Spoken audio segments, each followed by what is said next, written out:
आवाज आ रही है आप लोगों को मेरी? यस सर, क्लियर नहीं है। क्लियर है, ठीक है। चलो बढ़ते हैं हम आगे।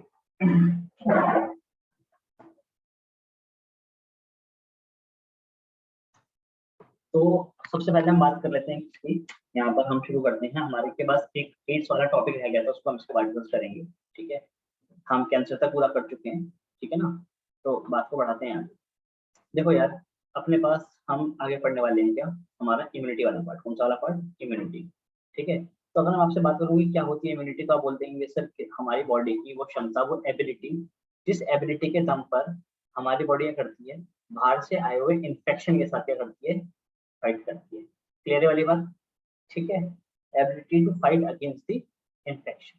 ठीक है, तो सुन लो भाई, इम्यूनिटी हमारे पास दो पार्ट में हमने पढ़ी है पहले भी। ठीक है ना, कौन कौन से दो पार्ट्स थे बताना जरा। एक था हमारे पास कौन सा, इनेट इम्यूनिटी वाला पार्ट, और एक था हमारे पास कौन सा, एक्वायर्ड इम्यूनिटी वाला पार्ट। ठीक है, इनेट इम्यूनिटी वो इम्यूनिटी होती है जो हमारे पास बाय बर्थ प्रेजेंट होती है, जन्म से प्रेजेंट होती है। ठीक है, जबकि एक्वायर्ड इम्यूनिटी हम लाइफ टाइम में क्या करते हैं, गेन करते हैं। और ये कब आती है? जब ये आती है जब हम किसी भी इन्फेक्शन से इंटरेक्ट करते हैं, फाइट करते हैं। ठीक है, जबकि इनेट इम्यूनिटी क्या होती है, बाय बर्थ प्रेजेंट होती है। तो यार देखो, इनेट इम्यूनिटी हमारे पास क्या थी, चार कैटेगरीज में हमने इसको डिवाइड किया था। कौन कौन सी? सबसे पहले थे हमारे पास फिजिकल बैरियर। कौन से थे हमारे पास? फिजिकल बैरियर, इन्फेक्शन को आने से रोकता है। ठीक है, अच्छा इस फिजिकल बैरियर में क्या था अपने पास? इस फिजिकल बैरियर में हमारे पास स्किन थी और म्यूकोजा की लेयर, म्यूकस की लेयर। अरे हाँ या ना? ठीक है, यस सर। ये सब अपने पास यहाँ पर काउंट होते थे। ठीक है, फिर हम आगे आते हैं किस पे, दूसरे पे फिजिकल बैरियर के बाद आते हैं किस पे, हम फिजियोलॉजिकल बैरियर पे। किस पे आते हैं? फिजियोलॉजिकल बैरियर पर आते हैं। ठीक है, अच्छा ये फिजियोलॉजिकल बैरियर क्या है हमारे पास? जैसे कि हमारी फिजियोलॉजी के थ्रू जो हमारी बॉडी में चीजें बनती है, जैसे HCl। HCl हमारे स्टमक में बनता है। ये HCl क्या करता है, हमारे फूड में प्रेजेंट जो भी इंफेक्शन होता है, जो भी बैक्टीरिया वगैरह जो प्रेजेंट होते हैं, पैथोजन जो प्रेजेंट होते हैं, उनको किल करता है। ठीक है, अच्छा तीसरा, थर्ड पे आते हैं। तो थर्ड हमारे पास जो आ रहा है वो आ रहा है कौन सा हमारे पास, सेलुलर बैरियर। कौन सा बैरियर आता है? Cellular barrier. इसमें बोलता है कि जो भी हमारी बॉडी में बाहर से आया हुआ इन्फेक्शन है, उसको ईट करने के लिए, उसको खाने के लिए क्या है, हमारी बॉडी में कुछ सेल्स प्रेजेंट होते हैं। ठीक है, ये बेसिकली होते हैं तो मैक्रोफेजेस। बिल्कुल ये होते हैं हमारे पास मैक्रोफेजेस होते हैं। ठीक है ना, और ये न्यूट्रो, और ये होता है हमारे पास क्या, न्यूट्रोफिल्स। Natural killer. ठीक है, न्यूट्रोफिल्स। ठीक है, हमारे पास। ठीक है, तो मैक्रोफेजेस और मोनोसाइट्स भी, मतलब मोनोसाइट्स और मैक्रोफेजेस मिलकर ही क्या करते हैं, मैक्रोफेज का काम करते हैं। ठीक है, तो ये आते हैं हमारे पास इसमें सेलुलर बैरियर में। एनसीईआरटी में इन सबको मिला के बोला गया है पीएमएनएल। क्या बोला गया है? PMNL, polymorpho nuclear lymphocytes. क्योंकि लिम्फोसाइट्स क्योंकि है तो क्या है तो ये WBC सारे। ठीक है, और लास्ट हमारे पास जो आखिरी कैटेगरी आती है मेरे प्यारे बच्चों, वो कौन सी आती है? वो होती है हमारे पास कौन से, साइटोकाइन बैरियर। कौन से बैरियर? Cytokine barrier. भाई यही है कि नहीं है? ठीक है, यस। अच्छा अब इस साइटोकाइन बैरियर में क्या क्या हमारे पास है? ठीक है, साइटोकाइन बैरियर में यहाँ पे बात करता है हमारे पास इसकी इंटरफेरॉन्स। इसकी बात करते हैं हमारे पास ये इंटरफेरॉन्स। अच्छा क्या कह रहे हैं यहाँ पर इंटरफेरॉन्स में, इसको सुन लो एक बार। यहाँ पे यार ये कह रहा है कि अपने पास जैसे कि हमारी बॉडी में किसने अटैक करा, किसी वायरस ने अटैक करा। ठीक है ना, तो वायरस जब अटैक कर जाए किसी एक सेल को, तो ये जो वायरस इन्फेक्टेड सेल है ना, ये वायरस इन्फेक्टेड सेल कुछ प्रोटीन बनाएगा। ठीक है, और ये प्रोटीन जाएंगे हमारी बॉडी के अदर सेल्स के पास, जैसे कि मान लो T सेल्स के पास, और उनको जाके बोलेंगे कि यार बॉडी में वायरस आ गया है। ठीक है, और आपका काम है इस वायरस को किल करने का। क्या करने का? इस वायरस को किल करने का। तो T सेल्स फिर एक्टिवेट होते हैं और आके इस वायरस को किल करते हैं। ठीक है, तो यार ये जो प्रोटीन्स बने हैं ना, जिन्होंने जाकर एक्टिवेट किया है बेसिकली इन सेल्स को, इन सेल्स इस प्रोटीन्स को ही कहता हूँ क्या मैं, these are called as interferons. ये कहलाए जाते हैं क्या मेरे प्यारे बच्चों, इंटरफेरॉन्स। यहाँ तक क्लियर है वाली बात? इनेट इम्यूनिटी क्लियर हो गया आपको? भाई बोलो हाँ या ना। Yes sir. ठीक है, चलो आगे आते हैं। अगला हमारे पास आ रहा है कौन सा, एक्वायर्ड इम्यूनिटी वाला पार्ट। कौन सा वाला पार्ट आ रहा है? Acquired immunity. ठीक है ना भाई, देखो एक्वायर्ड इम्यूनिटी वो इम्यूनिटी जो हम लाइफ टाइम में के दौरान क्या करते हैं, इसको हम गेन करते हैं। ये जो एक्वायर्ड इम्यूनिटी होती है, ये जो एक्वायर्ड इम्यूनिटी होती है, ठीक है ना, इसको हम स्पेसिफिक इम्यूनिटी भी कहते हैं, ठीक है। क्यों? क्योंकि ये किसी एक पर्टिकुलर पैथोजन के अगेंस्ट ही होती है। समझ रहे हो मेरी बात को? मतलब कि आपकी बॉडी में मान लो कि अगर टीबी के बैक्टीरिया के अगेंस्ट इम्यूनिटी है, ठीक है, तो उसका मतलब ये नहीं है कि आपकी बॉडी में अगर कभी मान लो वेरिसोला जोस्टर जो चिकन पॉक्स करता है वो एंटर करेगा तो आपकी ये वाली जो एंटीबॉडीज हैं ये चिकन पॉक्स को भी मार देगी, ऐसा नहीं होगा। जो एंटीबॉडीज टीबी के लिए बनी हुई पड़ी हुई है वो सिर्फ टीबी के बैक्टीरिया को मारेंगी, जो एंटीबॉडीज चिकन पॉक्स के वायरस को मारने के लिए बनी हुई है वो सिर्फ चिकन पॉक्स के वायरस को मारेंगी। समझ आ जाए आपको मेरी बात? क्या क्या कहा मैंने यहाँ पर? Yes sir. ठीक है, चलो आगे आते हैं। सर इससे फर्क पड़ता क्या कि अगर बहुत क्लोज फैमिली के हैं दोनों नहीं, बैक्टीरिया तो फिर कोई उसके फर्क बाद नहीं पड़ता, नहीं, ओके ठीक है। एक्वायर्ड इम्यूनिटी को हम करना शुरू करते हैं, तो कहते हैं एक्वायर्ड इम्यूनिटी के लिए जो रिस्पॉन्सिबल है वो है हमारे पास कौन से, वो है हमारे पास हमारी एंटीबॉडीज। कौन रिस्पॉन्सिबल है?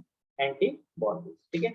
एंटीबॉडीज क्या होती है? एंटीबॉडीज प्रोटीन सी होती है। क्या ही होती है एंटीबॉडीज? ये प्रोटीन सी होती है, बहुत हल्के प्रोटीन होते हैं। आप ध्यान रखना, गामा प्रोटीन होते हैं। कौन से होते हैं ये? गामा प्रोटीन्स, और एक गामा ग्लोबुलिन प्रोटीन्स होते हैं। कैसे प्रोटीन्स होते हैं? गामा ग्लोबुलिन प्रोटीन, क्योंकि इम्यूनिटी प्रोवाइड करते हैं वो गामा प्रोटीन जो इम्यूनिटी प्रोवाइड करेंगे उनको कहता हूँ क्या मैं? IG protein. क्या कहता हूँ उनको मैं? IG protein. इसी वजह से एंटीबॉडीज को कई जगह पे आईजी पे लिखा जाता है। क्या भी लिखा जाता है?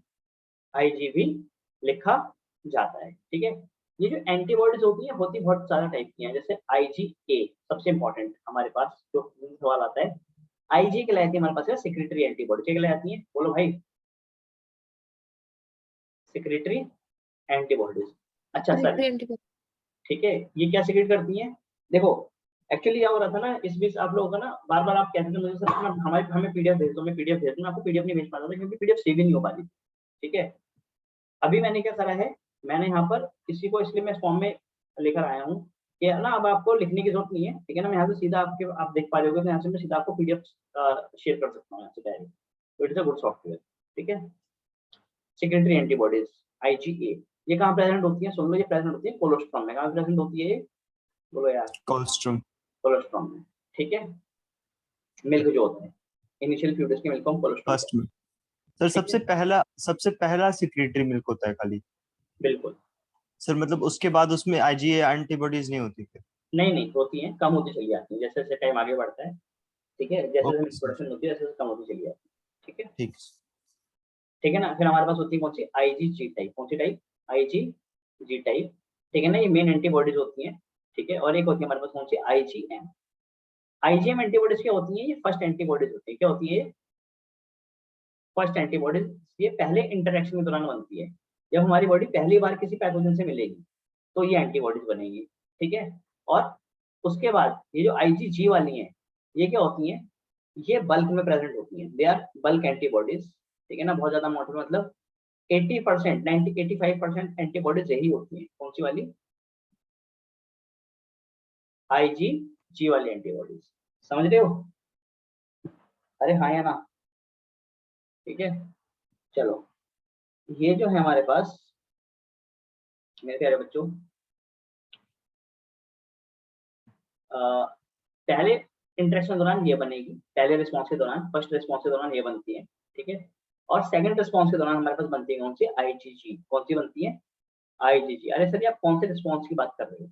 ठीक है, सुनो यार। एनामिस्टिक। बिल्कुल, ठीक है। देखो क्या होता है कि जब हमारी बॉडी में पहली बार कोई पैथोजन, कोई बीमारी कॉज करने वाला बैक्टीरिया, वायरस वगैरह कुछ आता है, तो हमारी बॉडी इसको जानती तो है नहीं, ठीक है। हमारी बॉडी इसको जानती तो है नहीं, तो फिर बॉडी लड़ेगी कैसे उससे? तो क्या होता है, वो पैथोजन की कुछ ना कुछ शेप साइज होती होगी, तो उस शेप साइज को देखकर हमारी बॉडी क्या करती है? उसके अगेंस्ट एंटीबॉडी बनाने का ट्राई करती है। समझ रहे हो? कैसे करके इसको ऐसे करके पकड़ा जाए, ठीक है। तो जब ये पर्टिकुलर शेप की एंटीबॉडी बन जाती है, जब ये पर्टिकुलर शेप की, बोलो भाई, एंटीबॉडी बन जाती है, एक बार फिक्स हो जाती है कि ऐसी एंटीबॉडी बनानी है, एक बार फिक्स हो गया कि इस तरह की एंटीबॉडी बनानी है, तो उसके बाद तो उसके बाद ही एंटीबॉडी क्या करती है, डिवाइड करती है, और डिवाइड कर अपनी मतलब फिर जाके कहीं बिलियन ट्रिलियन अपनी कॉपी बनाती है, बिलियंस ऑफ कॉपीज तब बनती है। समझ रहे हो? अरे पढ़ा हुआ है आपने, नहीं पढ़ा हुआ ये? अरे आवाज आ रही है मेरी? अनश? Yes sir, yes sir. Yes sir, किया हुआ है। ठीक है, चलो भाई देखो ये सेट होगा ऐसे, ठीक है। अच्छा, अब पहली बार कैसे रिस्पॉन्स आएगा, अगर यहाँ पे मैं प्लॉट करूँ उसको रिस्पॉन्स को, ठीक है, तो कितना रिस्पॉन्स आया, और यहाँ पे मैं प्लॉट करूँ टाइम को, तो यार देखो तो देर में एंटीबॉडी को आएगा। बनाने में लगेगा काफी ज्यादा टाइम, क्या लगेगा, काफी ज्यादा टाइम लगेगा, और ये रिस्पॉन्स धीरे धीरे धीरे धीरे आएगा, और तब जाके कहीं पीक अटेंड करेगा। समझ रहे हो? ठीक है, जब ये बाहर से पैथोजन को मार रहा हो, इसी किलिंग चल रही हो, उसके बाद ये रिस्पॉन्स धीरे धीरे धीरे धीरे वापस को जाएगा, समझ आए, क्योंकि एंटीबॉडी हमेशा नहीं रहती बॉडी। समझे आप कि नहीं समझे? समझे, ठीक यस है। सर। तो इसको कहता हूँ क्या मैं, प्राइमरी रिस्पॉन्स। क्या कहता हूँ उसको मैं? Primary response. सुन लेना, जो प्राइमरी रिस्पॉन्स होता है क्या होता है, वो स्लो होता है, ठीक है ना, और लो इंटेंसिटी का होता है। कौन सी, कैसी इंटेंसिटी का होता है? Low intensity. It is slow end of low intensity. पक्का? अबे बोलो हाँ या ना, ठीक है। और इसमें जो यस। एंटीबॉडीज इन्वॉल्व होती हैं वो इन्वॉल्व होती हैं आईजीएम एंटीबॉडीज। कौन सी एंटीबॉडीज? IgM। आईजीएम। एक बार आईजीएम बन जाएंगी तो आईजीएम को देखकर फिर आईजीजी बनाना बड़ा आसान हो जाता है। समझ रहे हो ये बात को? ठीक है। और यही कारण होता है कि जब दूसरी बार पैथोजन हमारी बॉडी में एंटर करता है तो ये रिस्पॉन्स ऐसा ना कर ये रिस्पॉन्स आता है ऐसा। समझे मेरी बात को? अरे हाँ या ना? तो इसको कहता हूँ क्या मैं, सेकेंडरी रिस्पॉन्स या हाँ एमनेस्टिक रिस्पॉन्स। एनामेस्टिक रिस्पॉन्स। एनामेस्टिक या एमनेस्टिक? एमनेस्टिक। नहीं नहीं, एनामेस्टिक है यार, यही है, अच्छा। हाँ सर, एनामेस्टिक। ठीक है। एनामेस्टिक रिस्पॉन्स। तो जो सेकेंडरी रिस्पॉन्स होता है हमारे पास, ये क्या होता है, ये बहुत ही फास्ट होता है, हाई इंटेंसिटी का होता है, ठीक है। और इसमें जो एंटीबॉडीज इन्वॉल्व होती है वो कौन सी होती है? आईजीजी वाली, ठीक है। ऐसा इसलिए होता है क्योंकि जब आईजीएम बनी थी तो इन्होंने अपनी क्या सेव कर दी थी, कुछ मेमोरी सेव कर दी थी। क्या सेव कर दी थी? कुछ मेमोरी को सेव कर दिया था, और उसी मेमोरी को देखकर ये आईजीजी टाइप वाली एंटीबॉडीज बनी हैं। बताओ यार, आसान है मुश्किल है? समझ आ रही है बात? Yes sir. तो ये था हमारे पास प्राइमरी रिस्पॉन्स, और ये था हमारे पास क्या, सेकेंडरी रिस्पॉन्स। आसान है, ठीक है। तीसरी यस। बात यहाँ पर हमने पढ़नी है, वो पढ़नी है हमने क्या, स्ट्रक्चर ऑफ एंटीबॉडीज का पढ़ना है हमने, structure of antibody. Structure of antibody, ठीक है। आपकी जब क्लास होगी ना, क्या नाम है आपका, रणदीप, तो मुझे बता देना, ठीक है। अब चले आना, सर मतलब मैं ऑनलाइन ले लूंगी। ऑनलाइन, ऑनलाइन हो रही है वो? सर मतलब ऑप्शन होता है, बट फिर मैंने सोचा कि आने जाने में भी टाइम लगेगा, तो फिर मैं ऑनलाइन ले लूंगी। अच्छा देख लो, कोई दिक्कत नहीं है, वैसे मैं क्लास उतने टाइम तक नहीं करूंगा, 8:50 तक ही करेंगे, जाना चाहता हूँ चले जाना, ठीक है। 8:50। Sir sorry, 4:50। 4:50, माफ कीजिएगा भाई, ठीक सर। 8 बजे से आदत पड़ी हुई है ना देने की।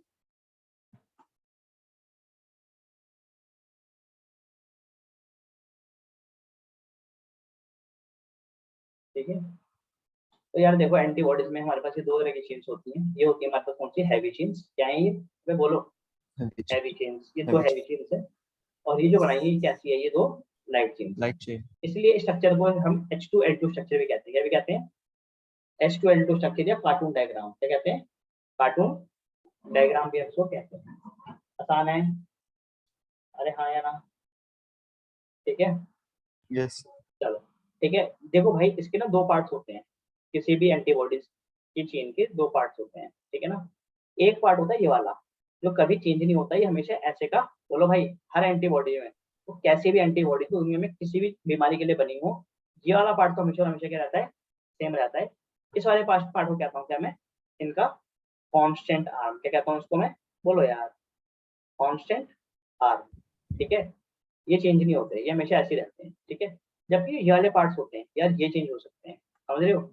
ये अलग अलग शेप के हो सकते हैं डिपेंडिंग ऑन कि ये एंटीबॉडीज किसके लिए बनी है। ये एंटीबॉडीज किसके लिए, बोलो बे? हाँ किस पर्टिकुलर बीमारी, किस पर्टिकुलर डिजीज के लिए बनी है, उसका स्ट्रक्चर कैसा है, ठीक है, कि उसको कैसे पकड़ सकते हैं। ये समझा मेरी बात को, क्या बोल रहा हूँ मैं? मतलब कि यस सर। कहने का मतलब ये है कि इस जैसे ये एंटीबॉडी है, ठीक है, तो इसका सांचा कैसा है, इसका सांचा कुछ इस तरीके का है, आप देख पा रहे हो, हाँ या ना? ठीक है, हाँ जी सर। ठीक है, तो हो सकता है कि जो पैथोजन रहा हो ना, इस पैथोजन का स्ट्रक्चर कुछ ऐसा हो, ठीक है, कुछ ऐसा स्ट्रक्चर है उसका। तो इसको पकड़ने के लिए, इस स्ट्रक्चर को पकड़ने के लिए ये ऐसा बनाया गया है। समझा मेरी बात को? जैसे कि ये यहाँ पर अंदर आके क्या हो जाएगा, यहाँ पर फिट हो जाएगा। अरे यार बोलो, समझ आ रही है मेरी बात की नहीं आ रही? Yes sir. आ रही है? Yes sir. ठीक है, चलो ये हो गया क्या हमारे पास? अच्छा देखो, ये वाली बात एनसीईआरटी में नहीं बता रखी, कभी कोई पूछ रहे तो उसको कहते हैं क्या, एपिटोप। क्या कहते हैं उसको? एपिटोप। एपिटोप। एपिटोप पैथोजन का वो हिस्सा होता है, एंटीजन का वो हिस्सा होता है जिस जो क्या करता है, जो बेसिकली एंटीबॉडी से इंटरेक्ट करता है, ठीक है। ये कोई पूछेगा नहीं आपसे, बस मैंने बता दिया आपको। सर ये सरफेस प्रोटीन होता है ना वो तो। सरफेस प्रोटीन होता है, ठीक है। चलो, अब आप पूछ सकते हो कि सर ये एंटीबॉडीज अलग क्यों नहीं आ रही, कि चारों रिंग्स? तो बेटा इसलिए अलग नहीं हो रही क्योंकि इनके बीच में बने हुए हैं कौन से, डाइसल्फाइड बॉन्ड। कौन से बॉन्ड बने हुए हैं? Disulphide bond. Disulphide bond. इनके बीच में इन्होंने क्या करा हुआ है, इनको रोक के रखा हुआ है। पक्का? तो ये भी पेपर पूछा सकता है कि कौन से बॉन्ड्स को रोक के रखते हैं, तो ध्यान कर लेना, डाइसल्फाइड बॉन्ड को होल्ड करते हैं। आसान है मुश्किल है? ठीक है, तो ये जो हाँ। जगह है जहाँ पर ये एंटीजन आके क्या करेगा, बाइंड करेगा, जिस जगह पर एंटीजन आके मेरे एंटीजन बाइंडिंग साइट। बाइंड करेगा, इसको कहता हूँ क्या मैं, एंटीजन बाइंडिंग साइट। ये कहता हूँ उसको मैं, हाँ, एंटीजन बाइंडिंग साइट। ये एंटीजन बाइंडिंग साइट होती है कहाँ पर, किस वाले पार्ट में, इस वेरिएबल आर्म्स में। कहाँ पर होती है? Variable arm. Variable arms, variable. ठीक है, वेरिएबल आर्म्स में एंटीजन बाइंडिंग साइट होती है। कोई दिक्कत? यार बोलो सर एक नो बार सर। वो लाइट और हेवी वाली बता दीजिए चेन क्या की क्या क्या कौन क्या सी कहते होती है। हैं? बहुत दिन के बाद क्लास में आया हुआ, बताओ क्या कह रहे हो, आपको तो बताना पड़ेगा। हाँ, क्या कह रहे हो? सर लाइट और हेवी चेन वाली बात बता दो। लिटरली? हेलो सर, आवाज आ रही है? हाँ आ रही है। सर ये कह रहा हूँ इसमें लाइट और हेवी चेन को एक बार बता दो कौन सी होती और है। बताता हूँ। यार देखो, दुनिया में बहुत टाइप के अलग अलग एंटीबॉडीज है ना, ठीक है। तो कितनी भी एंटीबॉडीज हो, बनी तो किससे ही होंगी? वो बनी तो प्रोटीन से ही होंगी, है ना, पॉलीपेप्टाइड चेन से। तो कहता है कि किसी भी एंटीबॉडीज में दो तरह की चेन्स होती हैं। एक होती है बड़ी वाली, ये जो मैंने बड़ी वाली बनाई यहाँ पर, दिख रहे हो आप? ये दिख रहा है? दिखा? ये है हैवी चेन्स। कौन सी चेन्स है ये? हैवी चेन्स, ठीक है। और ये जो दो मैंने बनाई है यहाँ पर कोने में, नजर आ रहा है? Yes sir. ये भाई देखो, ये दो चेन्स कैसी हैं, दोनों है लाइट चेन्स। कैसी चेन्स है ये? Light chain. इनको हम एलसी कहते हैं। क्या कहते हैं इनको हम? एलसी।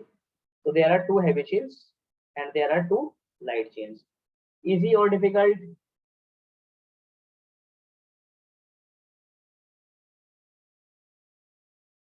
क्लियर है? इजी। चैतन्य सर एक बताओ। बार फिर से यस सर repeat यस।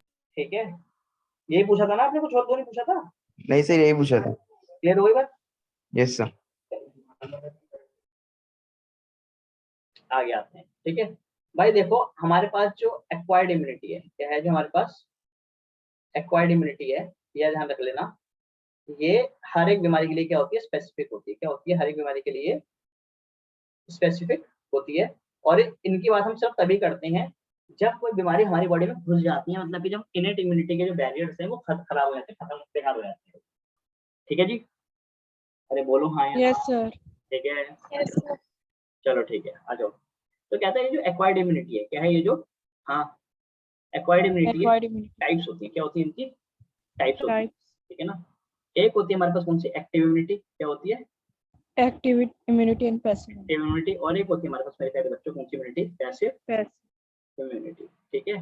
अच्छा, अब क्या है ये एक्टिव इम्यूनिटी और क्या है ये पैसिव इम्यूनिटी, आपको थोड़ा समझ लो, ठीक है। मान लो यार, क्या हुआ कि आपको अभी तक कोरोना नहीं हुआ था। क्या नहीं हुआ था अभी तक आपको? कोरोना नहीं हुआ था, नहीं। ठीक है। ये आपको मोटे मोटे हो गए हो घर में रह रह के आप लोग, ठीक है। ये आपको, ठीक है। अभी क्या हुआ, अभी आपको हमला करने के लिए आपकी बॉडी में आया कौन? कोरोना। कौन आया? कोरोना आया, और कोरोना आपकी बॉडी में चला गया। तो कोरोना बॉडी में गया कि नहीं गया, बोलो। गया। चला। अच्छा, आपकी बॉडी में कोई एंटीबॉडी थी कोरोना को मारने के लिए? नहीं थी, बोलो। ठीक है, नो सर। नहीं थी। पर अब आपकी बॉडी क्या करेगी, आपकी बॉडी ने एंटीबॉडीज बनानी शुरू करी कोरोना को मारने के लिए। आसान है, कोई दिक्कत? ठीक है, इसने कोरोना को मार दिया। क्या कर दिया इसने कोरोना को, बोलो भाई। मार दिया, खत्म कर दिया। ठीक है, पर कोरोना तो मर गया, पर क्या अब आपकी बॉडीज में, आपकी बॉडी के अंदर एंटीबॉडीज हैं? एंटीबॉडीज हैं कोरोना के लिए? Yes sir. तो ये एंटीबॉडीज कब बनी है? ये एंटीबॉडीज बनी है जब इन्होंने क्या करा है, इन्होंने एक वायरस को के साथ क्या करा है, when they encountered the virus. जब क्या हुआ है, ये किसी वायरस से ये एनकाउंटर्ड हुए, क्या हुए? हाँ, एनकाउंटर हुए। एनकाउंटर। पक्का? ठीक है, तो ऐसी इम्यूनिटी को हम कहते हैं क्या, एक्टिव इम्यूनिटी। एक्टिव इम्यूनिटी वो इम्यूनिटी होती है जिसमें हमारी बॉडी खुद, body of the host, body of the host itself produce antibodies, itself produce, हाँ, एंटीबॉडीज। वो बॉडी खुद ब खुद क्या करती है, एंटीबॉडीज को प्रोड्यूस करती है। बोलो यार, आसान है मुश्किल है? हाँ, आसान से। आसान है। ठीक है, अच्छा, आप ये एंटीबॉडीज एक तरीके से और प्रोड्यूस कर सकते थे, ठीक है ना? कैसे? कि कोरोना जाए ना जाए, आपने करा, आपने इस इंसान को क्या कर दिया, इंजेक्ट कर दिया, इंजेक्शन दे दिया, और उस इंजेक्शन में मरा हुआ कोरोना वायरस था। क्या था उसमें? हाँ, मरा हुआ तो नहीं कहना चाहिए, कहना चाहिए इनएक्टिव वायरस था। कैसा था? इनएक्टिव कोविड वायरस था। तो भाई इनएक्टिव था, पर था तो वायरस ही। तो अगर वायरस गया, तो वायरस जाएगा तो आपकी बॉडी एंटीबॉडीज बनाएगी कि नहीं बनाएगी? बनाएगी, क्योंकि बॉडी को थोड़ी पता है कि वो इनएक्टिव एक्टिव है, उसने तो वायरस समझ के एंटीबॉडीज बना दी। तो यार ऐसी इम्यूनिटी भी जब आपको मिलेगी, तो ऐसी इम्यूनिटी को भी हम एक्टिव इम्यूनिटी ही कहेंगे। क्या ही कहेंगे? ऐसी इम्यूनिटी को भी हम, बोलो यार, क्या कहेंगे? एक्टिव। एक्टिव इम्यूनिटी कहेंगे। ठीक है, और क्योंकि इस तरीके से हमने उसको कोशिश करी है कि हम उसको इम्यूनिटी प्रोवाइड करें, इस प्रोसेस को कहता हूँ कि हमें इम्यूनाइजेशन। क्या कहता हूँ इस प्रोसेस को मैं, बोलो यार? इम्यूनाइजेशन। इम्यूनाइजेशन। ठीक है, आसान है कि नहीं है? ठीक है, अब क्योंकि ये जो इम्यूनाइजेशन दी गई है आपको, ये दी गई है थ्रू वैक्सीन। किसके थ्रू दी गई है, बोलो भाई? Through vaccine. तो इस प्रोसेस को हम वैक्सीनेशन भी कहते हैं। क्या कहते हैं इस प्रोसेस को हम? वैक्सीनेशन। तो आप बोलोगे सर, मतलब जब भी वैक्सीनेशन, मतलब जब भी इम्यूनाइजेशन करना हो तो वैक्सीनेशन करना ही होगा? अरे हाँ या ना? ठीक है, नहीं, ऐसा बिल्कुल भी जरूरी नहीं है। जरूरी नहीं है कि इम्यूनाइज करने के लिए वैक्सीनेशन ही देनी पड़े। भाई देखो, अगर आप वैक्सीन ना देकर कोई ऐसी चीज दे देते, ऐसा इनएक्टिव वायरस बोल देते हैं कि इसको क्या करो, इनहेल कर लो। क्या कर लो? हाँ, इनहेल कर लो, इनहेल कर लो। इनहेल करने से आपकी बॉडी को क्या मिल जाएगी, एंटीबॉडीज मिल जाएंगी। तो यार उससे भी तो काम बन जाता है कि नहीं बन जाता? बोलो यार हाँ या ना? Yes sir. आपकी बॉडी में अंदर एंटर करती, आपकी बॉडी अगेंस्ट क्या करती है, एंटीबॉडीज बनाती, तो आपको इम्यूनिटी मिलती कि नहीं मिलती? बिल्कुल मिलती। तो उसको कहते हैं कि हम, ये भी इम्यूनाइजेशन तरीका था, पर इसमें वैक्सीनेशन कहीं भी इन्वॉल्व हाँ नहीं था। आसान है? सर इनहेल वाला कहाँ पे यूज होता है?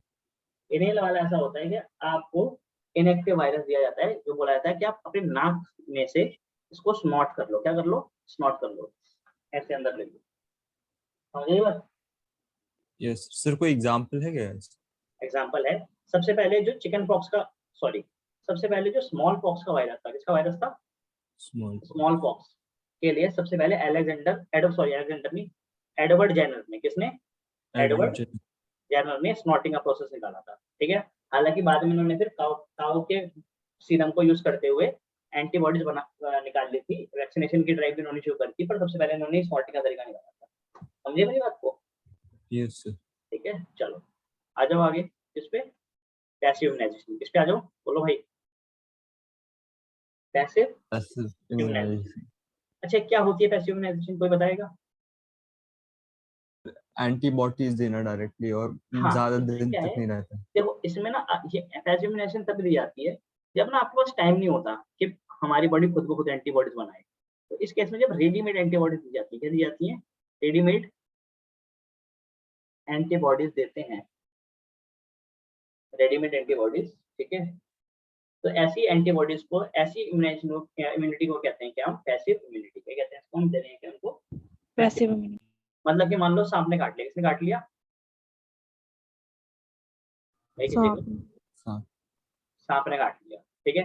सांप ने काटने के बाद सांप ने अपना टॉक्सिन दे दिया अंदर, भाई अपना जहर तो दे दिया होगा ना अंदर उस बॉडी, उस इंसान को, समझ रहे हो मेरी बात को, ठीक है। Yes sir. अब तो वो इंसान थोड़ी देर में मर जाएगा, क्योंकि ये टॉक्सिन उसके ब्लड में घूम रहा है। अरे बोलो हाँ या ना, रिएक्शन हो गई, यस सर। तो अब तो मर सकता है। तो आप क्या आपके वेट करोगे कि नहीं हम एंड बॉडी, हमारी बॉडी पहले इसको पहचाने कि कौन सा वायरस आया है, ये कौन सा टॉक्सिन आया, फिर इसके एंटीबॉडी बना, इतना टाइम है क्या? नहीं है इतना टाइम यार, 3 दिन में तो मर जाएगा ये, 3 दिन में क्या 30 मिनट में मर जाएगा। तो हम क्या करते हैं, हमारे पास पहले से ही रखी हुई एंटीबॉडीज होती है, क्या होती है, पहले से रखी हुई, हाँ एंटीबॉडीज होती है, हमने बना रखी होती है। हम ये एंटीबॉडीज क्या कर देते हैं, इंजेक्ट कर देते हैं उस ह्यूमन के ब्लड में। तो क्या होता है, जैसे एंटीबॉडीज आती हैं, बहुत सारी एंटीबॉडीज एक साथ आती हैं और आने के बाद इस टॉक्सिन को खत्म कर देती है, ठीक है। तो ऐसे इंसान की जान बच जाती है। बताओ यार, आसान है मुश्किल है? आसान। आसान है। तो when ready-made antibodies is given to a person, so it is known as passive immunity. When antibodies are prepared by a human, by a host, the antibody is known as, the immunity is known as active immunity. बोलो आसान है मुश्किल है? Clear है? Yes sir. चलो आ जाए आगे बढ़े। Yes sir. चलो आगे आते हैं।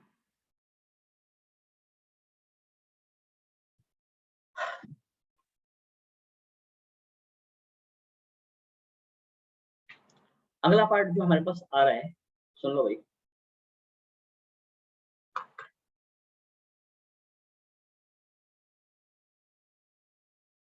ठीक है, ये हो गया। एक पार्ट आता है हमारे पास किसका, एलर्जी का। किसका पार्ट आता है?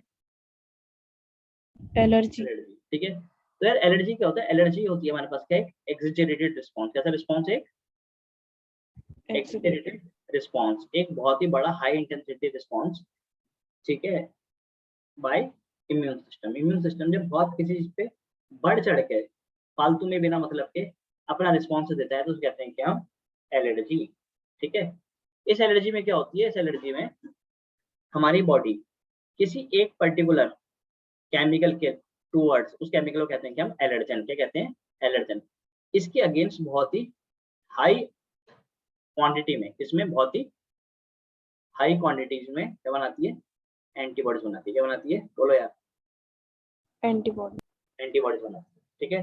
तो एंटीबॉडीज बनाती हैं, और भी बहुत सारी चीजें होती हैं, एंड अदर थिंग्स, और भी बहुत सारी चीजें होती हैं, अदर थिंग्स, जैसे कि बहुत ज्यादा क्या बनने लगेगा, म्यूकस बनने लगेगा, बहुत ज्यादा क्या बनने लगेगा, म्यूकस बनेगा, ठीक है ना।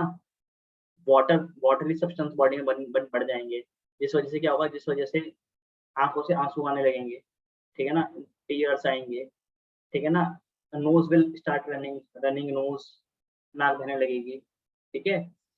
और क्योंकि वाटर सब्सटेंसेस बन रहे हैं, तो इस वजह से क्या होगा, इस वजह से बॉडी में क्या बढ़ जाएगी, इन्फ्लेमेशन आ जाएगी, कहीं पर सूजन आ जाएगी, ठीक है ना। इन्फ्लेमेटरी रिएक्शंस हो जाती है बॉडी के अंदर, तो इससे इन्फ्लेमेशन आती है, स्वेलिंग आ जाती है बॉडी के अलग अलग पार्ट्स में।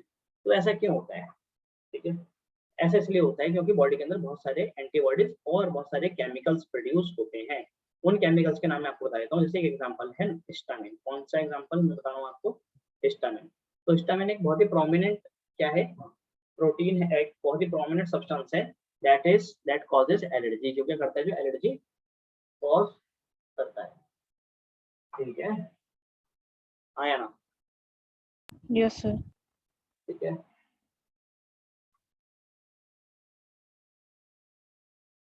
आ गया। तो कहते हैं, तो सर कौन कौन सी चीज इन्वॉल्व है इसमें? देखो यार, एक तो एंटीबॉडीज इन्वॉल्व है, कौन सी वाली, IgE टाइप। कौन सी एंटीबॉडी इन्वॉल्व है? IG जी। एंटीबॉडी, ठीक है ना। कौन से सेल्स इन्वॉल्व है यहाँ पे? इन्वॉल्व है हमारे पास कौन से, मास्ट सेल्स। कौन सेल्स इन्वॉल्व है? मास्ट। मास्ट सेल्स, ठीक है। इन दो चीजों का ध्यान रख लेना, ठीक है ना। और ये हिस्टामिन को रिलीज कौन से करने वाले कौन से सेल्स हैं? ये है इजिनोफिल्स। कौन से सेल्स हैं, बोलो भाई? इजिनोफिल्स। इजिनोफिल्स इनको रिलीज करते हैं। क्या करते हैं इजिनोफिल्स? इनको बोलो यार, रिलीज करते हैं। जबकि हिस्टामिन को बनाता कौन है? हिस्टामिन को बनाने वाले सेल्स होते हैं बेसोफिल्स। ये एनसीईआरटी में नहीं दे रखा, मतलब 11th के एनसीईआरटी में दे रखा है, पर मैं आपको यहाँ बता दे रहा हूँ, ठीक है ना। हिस्टामिन को बनाते बेसोफिल्स हैं, ठीक है, पर इनकी रिलीज जो होती है वो इजिनोफिल्स करवाते हैं। पक्का? अबे बोलो हाँ या ना। ठीक, चलो ठीक है। तो यहाँ पर आपने पढ़ने हैं कुछ एग्जांपल्स जो इसके लिए रिस्पॉन्सिबल हैं। तो उन एग्जांपल्स के नाम आप सुन लो। जैसे आपने सुना होगा, एक हमारे पास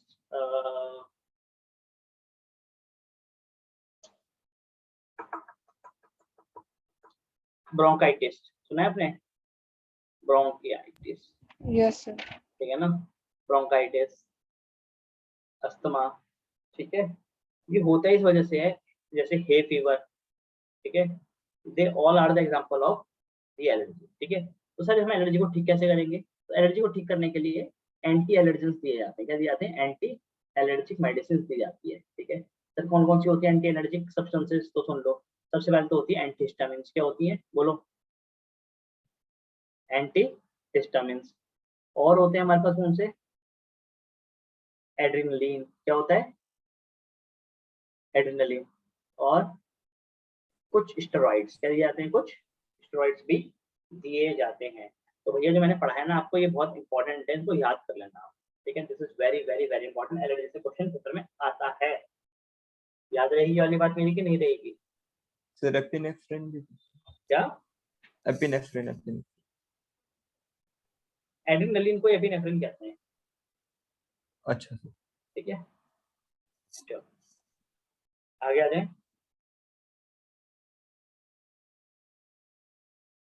ठीक है। आगे आते हैं, आगे हमारे पास टॉपिक आ रहा है कौन सा? Auto immunity. कौन सा टॉपिक आ रहा है? ऑटो इम्यूनिटी, ठीक है। देखो यार, इम्यूनिटी क्या होती है? इम्यूनिटी होती है कि जब हमारी बॉडी, होस्ट की बॉडी क्या करती है? पहचानती है किसको?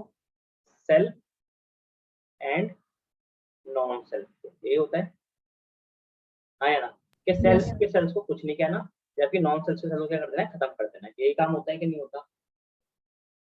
यही होता है, मतलब कि नॉन सेल्फ सेल्स कौन से होते हैं? ये होते हैं हमारी सर बॉडी। बैक्टीरिया वगैरह, कौन? Bacteria virus. जो भी बाहर से आया हुआ पैथोजन है, जो भी बाहर से आया हुआ पैथोजन है, ठीक है, ठीक है। अच्छा, पर ऑटो इम्यूनिटी में क्या होता है? ऑटो इम्यूनिटी में जो हमारी बॉडी की, हमारी बॉडी जो होती है, हमारी बॉडी के जो इम्यून सिस्टम है, हमारी बॉडी का क्या है? जो इम्यून, हाँ, सिस्टम है, वो हमारी बॉडी के अपने सेल्स को ही, सेल्फ सेल्स को क्या कर देता है? अटैक करना शुरू कर देता है। समझ आई बात की नहीं आई? बताओ, क्या पानी दे दियो, यस सर। Yes, sir. ठीक है। अपनी बॉडी के सेल्स को अटैक करना शुरू कर देता है और उनकी तरफ कर देता है क्या? ये डिस्ट्रक्शन। क्या कर देता है? डिस्ट्रक्शन, ठीक है। तो इससे हो जाता है हमारी बॉडी को लॉस, ठीक है। हमारी बॉडी की कुछ अच्छी खासी चलती हुई चीजें खराब हो जाती है। जैसे एग्जांपल के तौर पर मैं बताता हूँ आपको, एक होता है क्या? AIHA। इसको कहता हूँ क्या मैं? Auto immune haemolytic anaemia. क्या फुल फॉर्म है इसकी? बोलो। Auto immune haemolytic ammonia. Auto immune haemolytic anaemia. आप सोचो कि कैसा हो कि हमारी बॉडी की कुछ सेल्स बहुत ही खराब हो जाएं, बिदक जाएं, और बिदकने के बाद अपनी बॉडी के आरबीसीज को, किनको? बोलो यार, डिस्ट्रॉय करना शुरू कर देंगे। क्योंकि अगर ये आरबीसी को डिस्ट्रॉय करना शुरू कर देंगे, इसको डिस्ट्रॉय करना शुरू कर देंगे, आरबीसी शुरू कर देंगे, तो आप मुझे बताओ कि क्या आरबीसी का नंबर कम नहीं होगा हमारी बॉडी में? कम होगा। तो हीमोग्लोबिन कम होगा कि नहीं होगा? कम होगा। और हीमोग्लोबिन कम होता चला जाएगा, तो कह देंगे कि उस इंसान को क्या हो गया? अनीमिया हो गया। अमोनिया। अनीमिया। और क्यों हुआ? क्योंकि आरबीसी मतलब कि हीमोलाइसिस बोला था। और हीमोलाइसिस क्यों हो रहा था? क्योंकि हमारी बॉडी के सेल्स अपनी बॉडी के सेल्स को खराब कर रहे थे। तो उसको कहता हूँ मैं ऑटो इम्यून हिमोलिटिक अनीमिया। यार बताओ, याद रहेगी वाली बात नहीं रहेगी? Yes sir. एग्जांपल ले लो, कौन सा? Rheumatoid arthritis. कौन सा? Rheumatoid Rheumatoid arthritis. अर्थराइटिस, ठीक है। या स्पेलिंग देख लेना तुम लोग, ठीक है। इसमें क्या होता है? रूमेटॉइड अर्थराइटिस में हमारी बॉडी के सेल्स की, हमारे जो जॉइंट्स में जो प्रेजेंट साइनोवियल मेम्ब्रेन होती है, ये उनके सेल्स को डिस्ट्रॉय करना शुरू कर देते हैं। इस वजह से जो जॉइंट्स होते हैं, जोड़ जो होते हैं, वो वहाँ पे इन्फ्लेमेशन आ जाती है, उनमें फ्लूइड डिपॉजिट होना बहुत ज्यादा शुरू हो जाता है। तो जॉइंट में इन्फ्लेमेशन आने से, सूजन आने से, जो जॉइंट्स होते हैं उनमें इन्फ्लेमेशन आती है, inflammation of joints, and it is called as rheumatoid arthritis. इसको हिंदी में कहते हैं गठिया वाई का दर्द। क्या कहते हैं इसको? गठिया वाई। सुना है? Yes sir. ठीक है। तो भाई ये जो है सारी ऑटो इम्यूनिटी के लिए रिस्पॉन्सिबल है। अब आप बोलोगे कि सर ये ऑटो इम्यूनिटी होती क्यों है? मतलब क्या कारण, क्या है इसके होने का? तो भाई इसका कारण होता है जेनेटिक। क्या कारण होता है इसका? जेनेटिक। अगर जो जीन्स बॉडी में अगर प्रेजेंट है, ठीक है, वो हमारी बॉडी के सेल्स को क्या कर रही है? डिस्ट्रॉय करनी है, तो ऐसी जीन्स होती हैं कई कई बारी बॉडी में, ठीक है, और वो हमें पेरेंट्स से मिलती है। आज किससे मिलती है? पेरेंट्स से ही ट्रैवल होकर आ रही होती है। समझ आई बात? यस चलो आगे बढ़े। अरे बोलो हाँ या ना। यस हाँ जी सर। ठीक है, आगे आगे।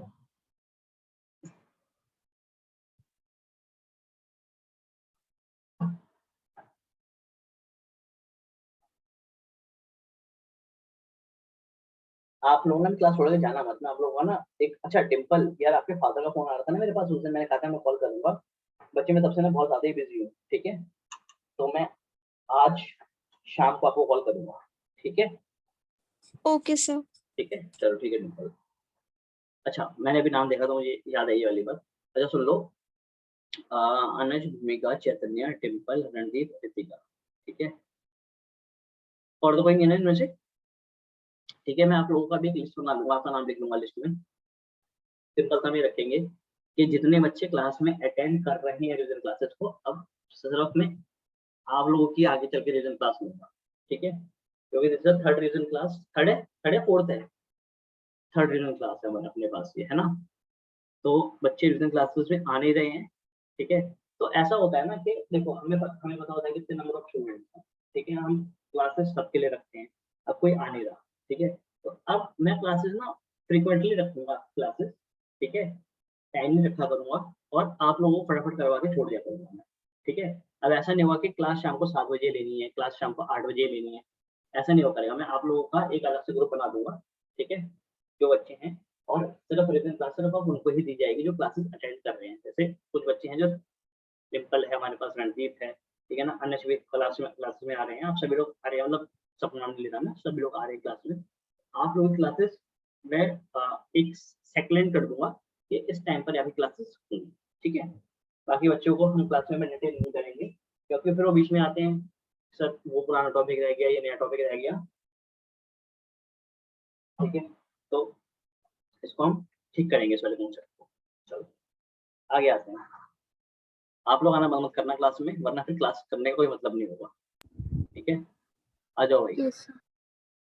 आगे आ जाओ, इस पे हमारे पास लिम्फोइड ऑर्गन पे, इस पे आ जाओ, लिम्फोइड ऑर्गन पे, ठीक है। यार देखो हमारी बॉडी में जो लिम्फोइड ऑर्गन्स होते हैं दो टाइप के होते हैं, कितने टाइप के होते हैं बोलो? दो टाइप का।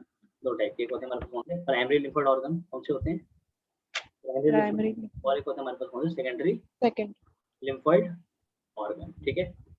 प्राइमरी लिम्फोइड ऑर्गन वो ऑर्गन्स होते हैं यहाँ पर हमारे पास बी और टी सेल्स को जो बनाने में हेल्प करते हैं, किसको बनाने में हेल्प करते हैं? बी। यहाँ पे बी और टी सेल्स या तो क्या होते हो, ये फॉर्मेशन होती है उनकी, क्या होती हो? फॉर्मेशन होती हो, या इनकी मैच्योरेशन होती हो, क्या होती हो? फॉर्मेशन या मैच्योरेशन। ऐसे ऑर्गन्स को कहते हैं प्राइमरी लिम्फोइड ऑर्गन्स, ठीक है।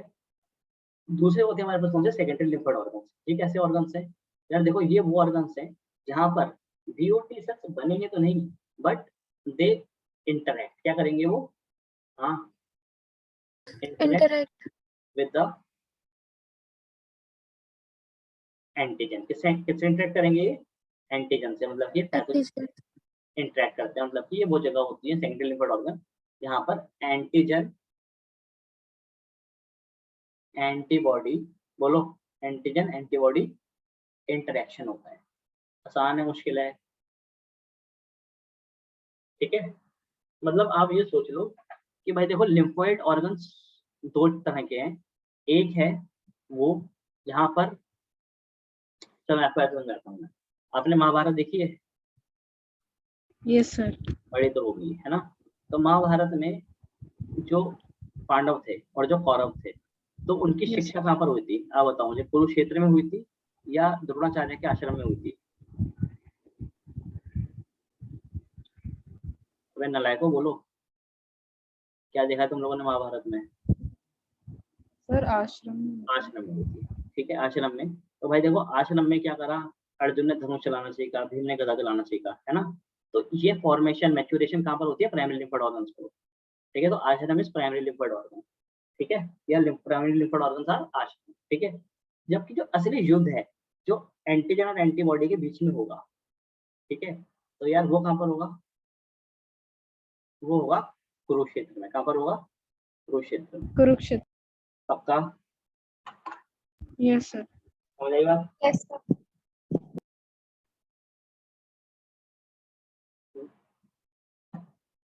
ठीक है, तो हमने ये समझ आ रहा है यहाँ पर।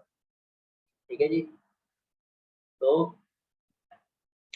प्राइमरी लिम्फोइड ऑर्गन्स हमारे पास दो हैं। एक है हमारे पास कौन सा? Bone marrow. क्या है? Bone marrow. Bone marrow. और एक है हमारे पास कौन सा? थाइमस। क्या है? थाइमस। ठीक है, देखो यार, जैसे बोन मैरो, ये बोन है हमारे पास, तो ये बोन मैरो है, रेड बोन मैरो। ठीक है, यहाँ पर क्या होता है, बोन मैरो के अंदर क्या होता है, सेल्स होते हैं, और इन सेल्स में क्या होता है, इन सेल्स में बनते हैं हमारे पास कौन से? कुछ सेल्स। क्या बनते हैं हमारे पास? कुछ, बताओ। सेल्स। ठीक है भाई, देखो जो सेल्स बनकर चले जाएंगे कहाँ पर? स्प्लीन में। कहाँ चले जाएंगे? स्प्लीन। नॉट माफ कीजिएगा, स्प्लीन नहीं, पेयर्स पैचेस में। कहाँ चले जाएंगे? पेयर्स पैचेस में। ठीक है, वैसे मुझे नाम बताना नहीं चाहता क्योंकि आपको थोड़ी कंफ्यूजन हो सकती है। या स्मॉल इंटेस्टाइन में, मुझे बोलना चाहिए स्मॉल इंटेस्टाइन में, और वहां जाके क्या करेंगे? वो मैच्योर होंगे। क्या है? वहां जाके क्या होंगे? वो मैच्योर होंगे। वो लाएंगे हमारे पास क्या? B lymphocyte. क्या लाएंगे? B lymphocyte. अच्छा, और जो सेल्स चले आएंगे थाइमस में। कहाँ चले आएंगे? थाइमस में। और थाइमस में आगे क्या होंगे? वो मैच्योर होंगे, तो वो क्या लाएंगे हमारे पास? क्या? T lymphocyte. क्या लाएंगे? हाँ, टी लिम्फोसाइट। आसान है, मुश्किल है? बताओ। पक्का? Yes sir. ठीक है, आगे आ जाओ। सेकेंडरी लिम्फोइड ऑर्गन्स वो ऑर्गन्स होते हैं जिनका काम होता है ट्रैप करना। क्या करना? They basically trap the antigen. क्या करते हैं? एंटीजन्स को, बोलो भाई। हाँ, ट्रैप करते हैं। ठीक है, तो मान लो टी लिम्फोसाइट है, वैसे ही फालतू घूम रहा है, इसको पता ही नहीं है कि मेरे को किसको मारना है। ठीक है, तो क्या हुआ? टी लिम्फोसाइट घूमता घूमता पहुंचा कैसे? किसी सेकेंडरी लिम्फोइड ऑर्गन पे। यहाँ के देखेगा कि यार, अच्छा, ये भी कोई चीज है, ये भी एक सेल है, पैथोजन बाहर से आया हुआ है। ठीक है, तो मुझे तो क्या करना है? मुझे तो उसको पहचानना है। क्या करना है मुझे? तो उसको बोलो भाई। हाँ, पहचानना। तो इसकी कास्टिंग कर लेगा। क्या कर लेगा? ऐसे करके इसकी ये कास्टिंग से कर लेगा ये। ठीक है ना, ये टी लिम्फोसाइट है हमारा, ये पहचान लिया इसने। ठीक है, इसने इसको पहचान लिया। ठीक है, अब पहचानने के बाद ये जाएगा कहाँ पर? भागता हुआ बी लिम्फोसाइट के पास। कहाँ जाएगा? T lymphocyte. वो बोलेगा कि यार, मैं एक एंटीजन का नाप लेकर आया हूँ। क्या लेकर आया हूँ? एक एंटीजन का, हाँ, नाप लाया हूँ। ठीक है, तू क्या कर दे, तू उसके लिए क्या बना दे? एंटीबॉडी बना दे। क्या बना दे? तू उसके लिए कपड़ा बना दे, एंटीबॉडी में। ठीक है, तो फिर बी लिम्फोसाइट तुरंत डिवाइड कर जाएंगे दो सेल्स में, एक मेमोरी सेल्स में और एक प्लाज्मा सेल्स में। किसमें? बताओ। प्लाज्मा सेल्स में। तो मेमोरी सेल्स को नाप को सेव कर लेंगे। क्या कर लेंगे? नाप को सेव कर लेंगे। और जो प्लाज्मा सेल्स हैं, ठीक है, they will produce the antibodies. तो ये क्या करेंगे? ये, हाँ, एंटीबॉडीज को प्रोड्यूस करेंगे। ठीक है जी, दिक्कत? ठीक है, चलो। तो ऐसे कौन कौन से सेकेंडरी लिम्फोइड ऑर्गन्स हमारी बॉडी में? तो भाई बहुत सारे हैं। स्टार्ट शुरू करते हैं। सबसे पहले हमारे पास आती है कौन सी? Lymphatic vessels. क्या आती है? Lymphoid vessels. लिम्फोइड नहीं, लिम्फेटिक बोलना चाहिए, लिम्फेटिक वेसल्स। फिर आती है हमारे पास क्या? Lymphatic nodes. ठीक है, फिर आते हैं, एक हो गया, ये हो गई दो। फिर तीसरा हमारे पास आता है स्प्लीन। क्या आता है? स्प्लीन। चौथा हमारे पास आता है कौन सा? Pairs patches. क्या आता है? Pairs patches. ये हो गया। ठीक है, और बताओ, और कोई है क्या? टॉन्सिल्स। बिल्कुल, टॉन्सिल्स रह गए हमारे पास। ठीक है, और हमारे पास आता है कौन सा? माल्ट। क्या आता है? बताओ। सर मुंह में जो होता है ना। माल्ट या टॉन्सिल्स? Malt sir, malt. अरे माल्ट मुंह में नहीं होता भाई, टॉन्सिल्स होते हैं गले में। माल्ट जो है हमारे पास, CMI होता है। इसका फुल फॉर्म है म्यूकोजल एपिथेलियम एसोसिएटेड टिश्यू। समझिए मेरी बात को? Yes sir. आया ना? तो क्या है, हमारे जितने भी सिस्टम है, जो भी हमारी बॉडी का, ठीक है ना, जैसे हमारे पास मान लो यही हो गया। ठीक है, तो इसके इंटरनली यहाँ पर क्या होता है? ऐसे करके एक म्यूकोसा की लेयर होती है, यहाँ पर म्यूकस प्रेजेंट होता है, ठीक है। हम बॉडी में जितनी भी लाइनिंग्स है वहाँ पर म्यूकस की लेयर प्रेजेंट होती है, और इसको कहते हैं क्या, मैं म्यूकस एसोसिएटेड लिम्फेटिक या लिम्फोइड टिश्यू। याद रहेगी वाली बात, यस ठीक है ना। ये क्या है हमारे पास, ये this is the lymphoid tissue. Lymphoid लिखना भूल गया था मैं।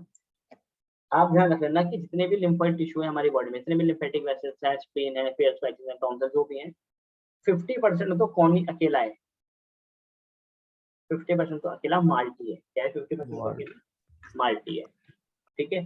फिर मैंने आपको बताया था यार माल्टी दो टाइप में डिवाइड हो जाता है आगे, माल्ट, गाल्ट और चलो माल माल्ट सॉरी पाल्ट, गाल्ट, और एक आता है हमारे पास क्या, यूरिनरी पार्ट वाला, ठीक है। इसको छोड़ देते हैं, इसको भूल जाओ, इसको छोड़ो, ठीक है। इसको भी छोड़ दो, बाल्ट गाल्ट को भी छोड़ दो, ऐसा माल जाओ, माल जाओ रहेगा आपको। अरे हाँ या ना, यस सर। यस यस चलो ठीक है।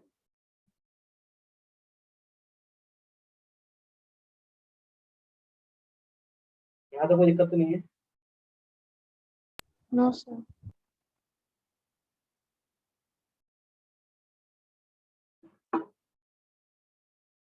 तो हमें कितना कर लिया, हमने इम्यूनिटी एबिलिटी कर ली, हमने एक्वायर्ड इम्यूनिटी कर ली, पैसिव इम्यूनिटी कर ली, ठीक है। हमने पैथोजन कर लिया, एंटीबॉडी का स्ट्रक्चर पढ़ लिया, ये कर लिया हमने, एलर्जी कर ली, हॉट इम्यूनिटी हो गया, लिम्फ ऑर्गन्स हो गए, सेकेंडरी लिम्फ ऑर्गन्स हो गए, ठीक है जी। इतना पार्ट हमने कर लिया, ठीक है। अब हम एक चीज और पढ़ लेते हैं, जो है हमारे पास कौन सा,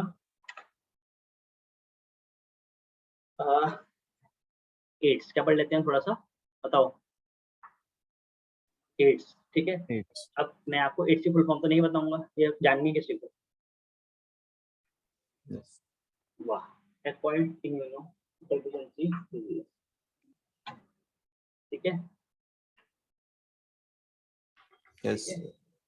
चलो ठीक है ना। एड्स के लिए पॉजिटिव ऑर्गेनिज्म कौन है, एचआईवी। कौन है, एचआईवी। एचआईवी के बारे में सुन लो। एचआईवी पहली बात तो एक आरएनए वायरस है। क्या है, एक बोलोगे, आरएनए वायरस आरएनए वायरस है। इस एचआईवी के अंदर आरएनए होता है, और इसका ऊपर क्या होता है, प्रोटीन कोड होता है। क्या कोड होता है, प्रोटीन कोड, प्रोटीन ठीक है। कितने आरएनए होते हैं, इसके बाद आरएनए होता है सिंगल स्ट्रैंडेड आरएनए। कैसा आरएनए होता है, सिंगल स्ट्रैंडेड आरएनए, पर इसके दो मॉलिक्यूल होते हैं। समझे मेरी बात को, जैसे कि एक आरएनए का मॉलिक्यूल ये है सिंगल स्ट्रैंडेड आरएनए का, और एक आरएनए का मॉलिक्यूल ये है। तो उसके पास दो सिंगल स्ट्रैंडेड मॉलिक्यूल हैं किसके, आरएनए के। अबे बोलो, याद रहेगी वाली बात की नहीं रहेगी, यस याद रहेगी, ठीक है। ये हमारी बॉडी में जब आता है किसी की ह्यूमन की बॉडी में, तो ये अटैक करता है कहाँ पर, सबसे पहले मैक्रोफेजेस पे। कहाँ पर अटैक करता है ये, बताओ, मैक्रोफेजेस। मतलब एनिमल सेल पे जब अटैक करेगा, जो अटैक करेगा ये मैक्रोफेजेस पे अटैक करेगा। जैसे कि ये है हमारे पास क्या, बहुत बड़ा एक मैक्रोफेज, और ये हो गया मान लो उसका न्यूक्लियस। क्या हो गया उसका, ये बोलो, न्यूक्लियस। न्यूक्लियस, ठीक है। तो जब ये एंटर करेगा, तो ये पूरा अंदर नहीं आएगा, समझ रहे हो। ये सिर्फ अपना जेनेटिक मटेरियल में डाल देगा, और उसकी बाकी रिमेनिंग बॉडी बाहर रह जाएगी। समझे ये बात, इसका सिर्फ और सिर्फ जो वायरल जीनोम है ये अंदर एंट्री करेगा, और ये वायरल जीनोम अंदर आएगा, और आके it will get incorporated with the genome of macrophage. इसके जीनोम से जुड़ जाएगा ये, बताओ।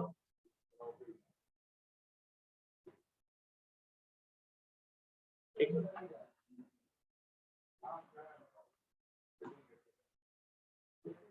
इससे आके ये जुड़ जाएगा, पक्की बात है, ठीक है।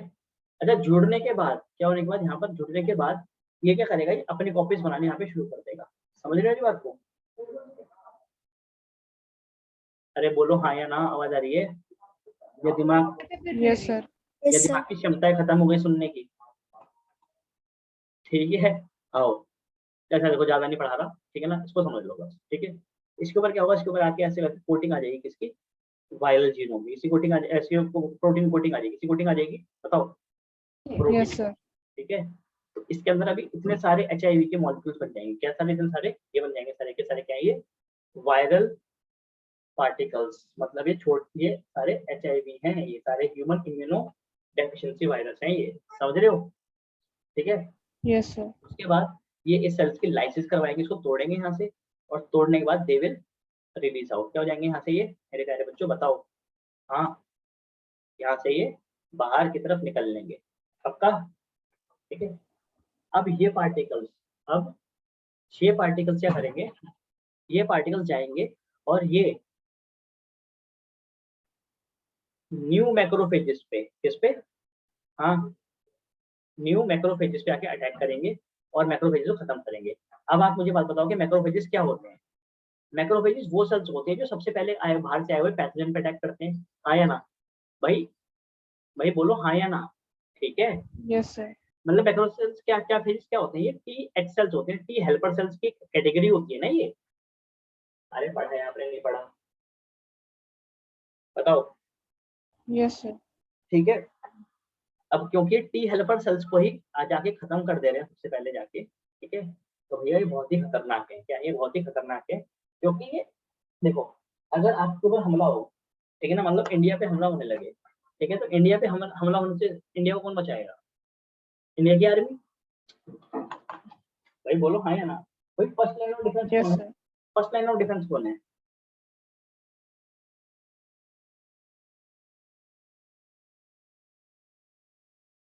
हाँ, इंडियन आर्मी। Indian army. पर अगर इंडिया से इंडिया की कोई आर्मी कोई पहले खत्म कर दे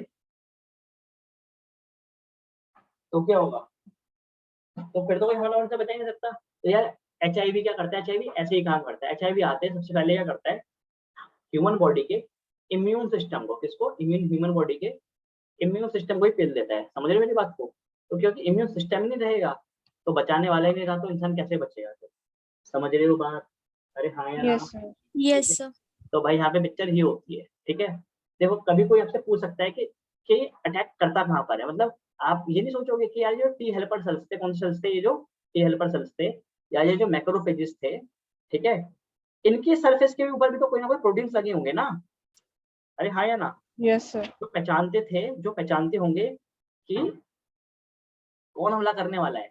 तो यार एक बात बताओ सर, जब ये HIV आया होगा, जब ये HIV ने इस पे हमला किया होगा, तो क्या इन सेल्स, इन प्रोटीन से वो पहचाना नहीं होगा क्या, पहचान हाँ? होगा। नहीं, एक्चुअली क्या होता है, जो HIV होता है ना, ये हमारी बॉडी के जो इम्यून सेल्स होते हैं इनके ऊपर लगा हुआ एक प्रोटीन होता है, इसको कहता हूँ क्या मैं, CD4 प्रोटीन, क्या कहता हूँ मैं इसको, CD4 प्रोटीन, ठीक है। ये सबसे पहले आके ना इन CD4 प्रोटीन्स को तोड़ता है, समझ रहे मेरी बात को, मतलब कि जैसे कि एक एरोप्लेन है मान लो, ठीक है, एक एरोप्लेन,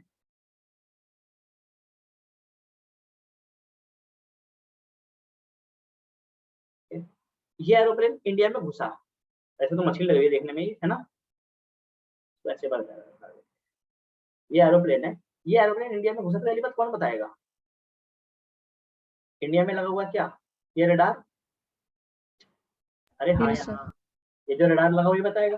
पर अगर कोई आदमी जो है इस रडार को खत्म कर दे, तो क्या उस एयरपोर्ट को या उस जगह को पता चलेगा कि वहाँ पे कोई प्लेन घुसा है, अगर रडार ही यस नहीं सर। रहेगा, नहीं, तो ऐसे ही होता है भाई, सुन लो, ठीक है। तो HIV आके क्या करते थे, सबसे पहले जो CD4 प्रोटीन्स थे, ठीक है ना, जो एंटीजन को पहचानते थे, सबसे पहले आके इन्होंने इसको ही खत्म किया है। इसको खत्म करने के बाद अब वो आजाद हो गए हैं, वो कहते हैं अब तो भैया अब तो कोई दिक्कत ही नहीं है, अब तो घुसते चले जाओ बस, ठीक है। तो दे, हाँ, मतलब they basically ruptures the CD4 proteins. आसान है मुश्किल है, यस सर। पक्का, हाँ या ना, यस सर।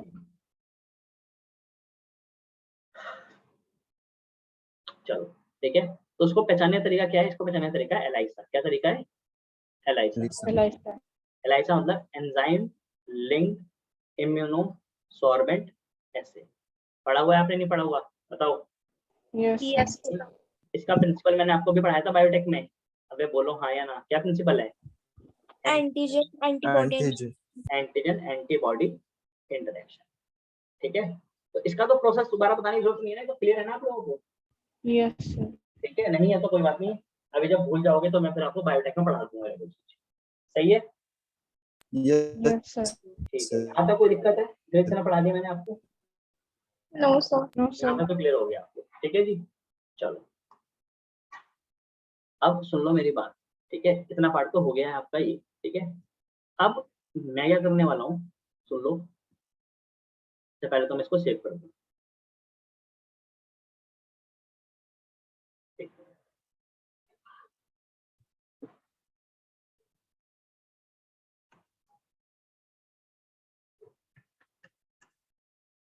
ठीक है,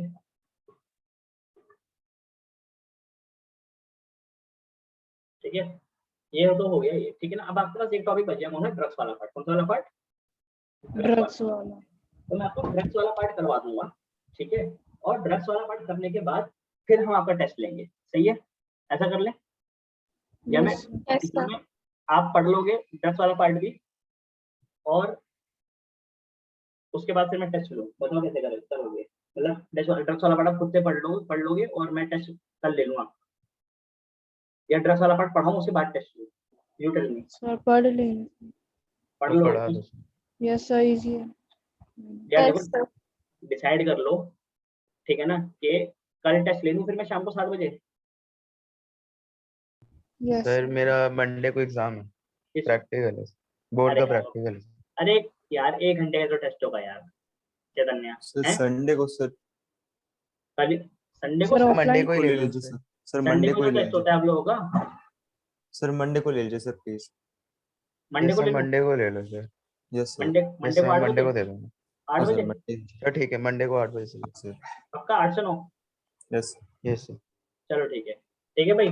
टेस्ट फिर आप लोगों का मंडे को है, ठीक है ना। मंडे को कंप्लीट चैप्टर का टेस्ट, ठीक है ना, पढ़कर आना। मंडे को टेस्ट है आप लोगों का कितने बजे? 8 से 9 बजे टेस्ट। उतने नंबर का ही हमारे पास 25 मार्क्स का टेस्ट है, ढंग से पढ़कर आना भाई, सही है? Yes sir. दिक्कत तो नहीं है Yes. किसी को? Yes, sir. सही नो नहीं सर, है? नो सर नहीं दिक्कत। चलो ठीक है।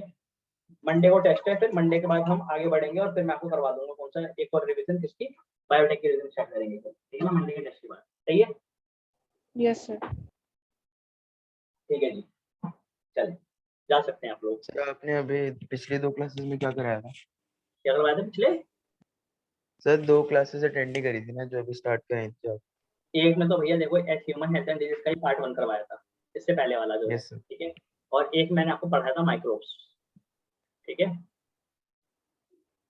यस ठीक सर है, माइक्रोब्स इन ह्यूमन वेलफेयर। बिल्कुल वो हो चुका है ना हमारे पास, पता है ना आप लोगों को? Yes Yes, sir. sir. ठीक है, चलो भाई इसको रोकते हैं फिर यहाँ सर पर। इसकी रिकॉर्डिंग है क्या? रिकॉर्डिंग है, मैं डाल दूंगा, ठीक है। Okay sir.